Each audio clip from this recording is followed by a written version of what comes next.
Chapter 9, Episode 7. Oh, Blussah, fuck Jenkens, what is it? Blussah, some acting. Blussah had been in the middle of a very satisfying dream.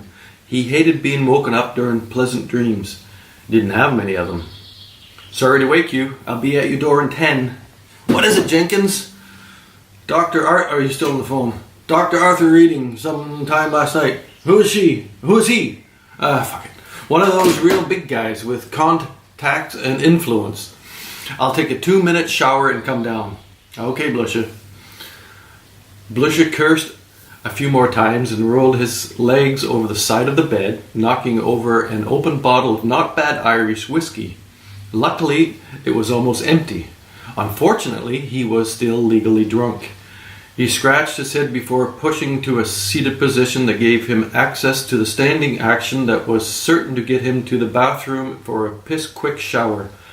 He took a piss in the shower and washed at the same time.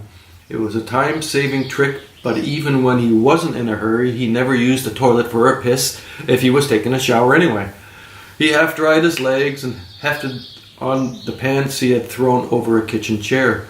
He grabbed a shirt, a clean one, fought on some socks, pounded it into his rather worn shoes, holstered his badge and weapon, and flung on his jacket.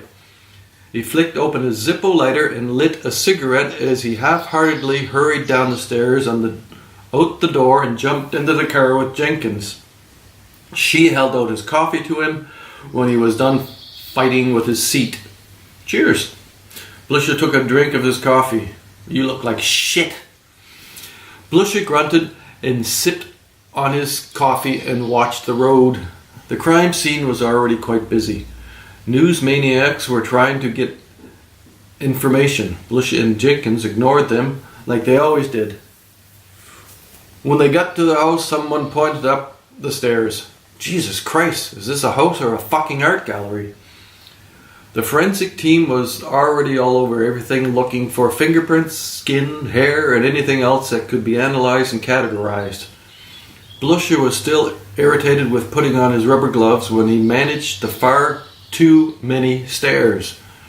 He and Jenkens followed the open hall to the master bedroom. This place is a fucking fortress. How the fuck did he get in?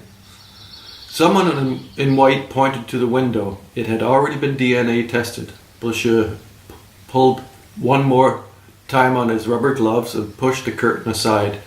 The killer had beaten the alarm by cutting the glass and not activating the alarm. Blussah stuck his head out the window. Oh, fuck, that's how the hell did he reach the window? Is there a ladder? There is nothing. No sign of a ladder being used. Have you checked the roof? The roof? Maybe he came up somewhere else and came down to the window. That eaves trough is a bit bent.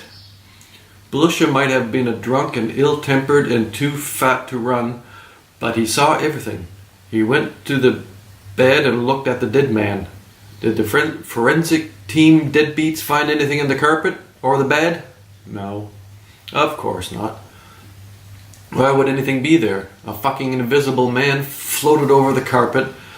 Who found the body? His wife. Was she in bed? Said she woke up wondering why he wasn't snoring. Time of death? About midnight. Surveillance cameras? Nothing. Get the tapes anyway. Maybe a shadow in the shadows. Okay. Blussah looked at Jenkens with a puzzled expression. He looked over the room, then the path from the window to the bed, almost bent over to pick up something, but knew he was just being distracted. Then he moaned almost inaudibly. There's nothing here, Jenkens. Let's have a look around the grounds. The sun was still over Europe, so they went outside with flashlights and started searching around the house. What are we looking for? No fucking clue. But if there is anything, it ain't in there. If we could figure out how the fucker got in, it might tell us something. Well, either he flew in or dug a tunnel. He likely came over the wall. There might be something there, a footprint, a fiber. Maybe he dropped his wallet. Blussah looked at Jenkens to let her know her attempt at humor or sarcasm had made no impact. But her face wasn't turned to his, and his head was likely as dark as her head behind the light beam.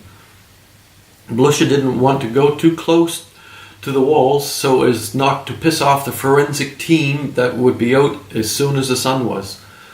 They could look much closer than he and Jenkens could. He was just hoping for a hat or a shoe, something obvious, which he knew was pointless. Someone who knew what they were doing seldom made silly mistakes, but one could hope.